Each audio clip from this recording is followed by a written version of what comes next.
Secrets of God's में मैं सिद्धार्थ ब्रह्मभट्ट आप सभी का एक बार फिर से स्वागत करता हूं।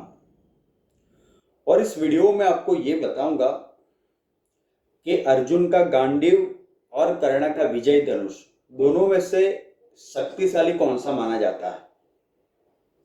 देखिए, आप अगर नए हैं हमारे चैनल पे यूट्यूब पे तो हमें जरूर सब्सक्राइब करें। और मैंने अर्जुन के गांडीव पे भी 2 वीडियो बनाए थे कि अर्जुन को गांडीव कैसे मिला था, गांडीव किसने कैसे बनाया था और अर्जुन ने अपनी मृत्यु से पूर्व गांडीव का क्या किया था। ये दोनों वीडियो के लिंक मैं डिस्क्रिप्शन बॉक्स में दे रहा हूं ताकि अगर कोई नया आया है तो वे वीडियो को जरूर देख पाए। अगर आप अपने इंस्टाग्राम पे फॉलो करना चाहे तो भी कर सकते हैं। देखिए, महाभारत के युद्ध में कर्ण और अर्जुन दोनों आमने सामने लड़े थे। दोनों ही श्रेष्ठ धनुर्धारी थे। कर्ण के पास भगवान परशुराम का दिया हुआ विजय धनुष था तो अर्जुन के पास अग्निदेव का दिया हुआ गांडीव धनुष था। दोनों के पास अक्षय तर्कस थे जो अलग अलग दिव्यास्त्रों से भरे हुए थे। लेकिन कर्ण का विजय धनुष अर्जुन के गांडीव धनुष से थोड़ा बेहतर था। ये क्यों था वो भी मैं आपको बताऊंगा। इससे पूर्व मैं आपको विजय धनुष का थोड़ा इतिहास बता देता हूं।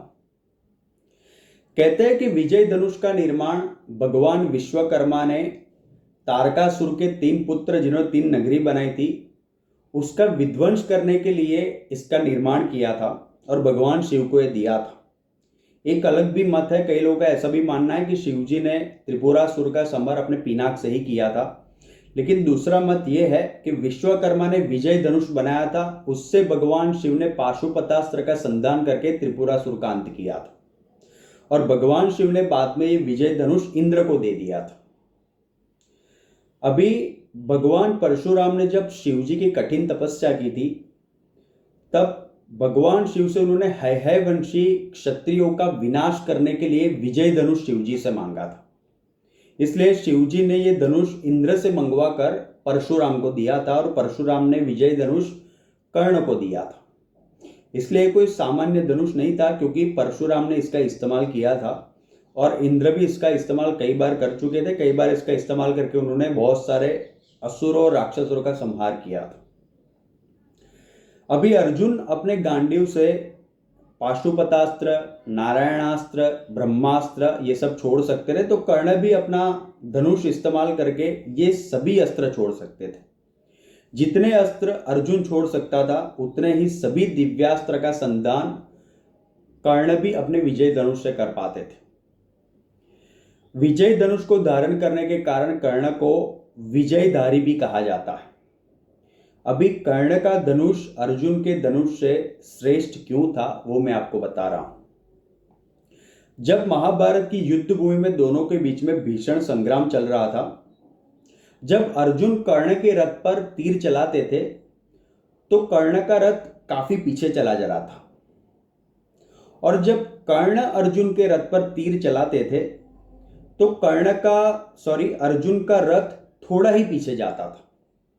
लेकिन भगवान श्री कृष्ण जब कर्ण तीर चलाता था तब वो कर्ण की ही जरा तारीफ करते थे। इसलिए अर्जुन ने श्री कृष्ण से ऐसा पूछा कि हे भगवान, मैं जब तीर का संधान कर रहा हूं तो कर्ण का रथ बहुत ही पीछे चला जा रहा है, लेकिन जब कर्ण संधान कर रहा है तो मेरा रथ थोड़ा ही पीछे जा रहा है, फिर भी आप कर्ण की तारीफ क्यों करते हो। श्री कृष्ण ने मुस्कुराते हुए अर्जुन के ये उत्तर दिया कि अर्जुन, ध्यान में रहे कि हमारे रथ के ऊपर स्वयं हनुमान जी बैठे हैं और स्वयं मैं भी बैठा हूं, तो भी कर्ण के तीर में इतनी क्षमता है कि ये रथ को पीछे थोड़ा खदेड़ सकता है। तुम तो खदेड़ सकते हो कर्ण का, इसमें कोई शंका नहीं है, लेकिन ये ध्यान में रखो कि तुम्हारे रथ पे स्वयं मैं और हनुमान जी बैठे हैं, फिर भी ये रथ को इतना पीछे अपने तीर से कर रहा है। अगर इतना सोच लो कि हनुमान जी और मैं रथ से नीचे उतर जाएंगे तो ये रथ का क्या होगा। श्री कृष्ण का इशारा अर्जुन समझ जाते हैं और ये भी समझ जाते हैं कि विजय धनुष और कर्ण कोई सामान्य धनुर्धारी कर्ण भी नहीं है और ये धनुष विजय भी कोई सामान्य नहीं है। ऐसे ही कर्ण को विजयधारी नहीं कहते। इसलिए कर्ण के तीर में काफी क्षमता आई थी। अर्जुन ये बात आसानी से समझ जाता है और श्री कृष्ण अर्जुन से एक और बात भी ये कहते हैं कि कर्ण के हाथ में जब तक विजय धनुष है तब तक तीनों लोगों के योद्धा भी अगर सम्मिलित होकर उसका सामना करें तो भी उसको पराजित नहीं कर सकते। श्री कृष्ण जानते रहे कि कर्ण को तभी मारना होगा जब उसके हाथ में विजयी धनुष ना हो, इसलिए उसका रथ का पहिया जब गड्ढे में फंस जाता है तभी भगवान श्री कृष्ण अर्जुन को कहते हैं कि अभी तुम्हें तीर चलाना पड़ेगा वरना कर्ण नहीं मारा जाएगा, बहुत ही कठिन होगा तुम्हारे लिए कर्ण को मारना। इसलिए भगवान श्री कृष्ण ने यह पूरा व्यूह रचा था। दूसरी एक खासियत थी विजय धनुष की, और वो ये थी कि विजय धनुष मंत्रों से बहुत ही ज्यादा अभिमंत्रित किया गया था, क्योंकि ये परशुराम का शस्त्र था। कहते हैं कि मंत्रों से अभिमंत्रित होने के कारण जो भी इस धनुष को धारण करता था उसके आसपास सुरक्षा का एक घेरा बन जाता था, और एक घेरा ऐसा बनता था कि भगवान शिव का पाशुपतास्त्र भी इस घेरे को तोड़ नहीं पाता था। ये भी कहते हैं कि मंत्रों से अभिमंत्रित होने के कारण इससे अगर कोई बाण का संधान किया जा रहा था तो उसकी वास्तविक शक्ति से उसकी क्षमता कई गुना और बढ़ जाती थी। इसलिए अर्जुन के लिए कठिन होता था कर्ण के तीरों का सामना करना। कहते हैं कि कोई भी धनुष, उसका प्राण, उसकी शक्ति उसकी प्रत्यंचा में होती है, और कर्ण के धनुष की प्रत्यंचा में इतनी शक्ति थी, इतनी मजबूती थी कि दुनिया का कोई भी अस्त्र शस्त्र से उसकी प्रत्यंचा को कभी भी काटा नहीं जा सकता था।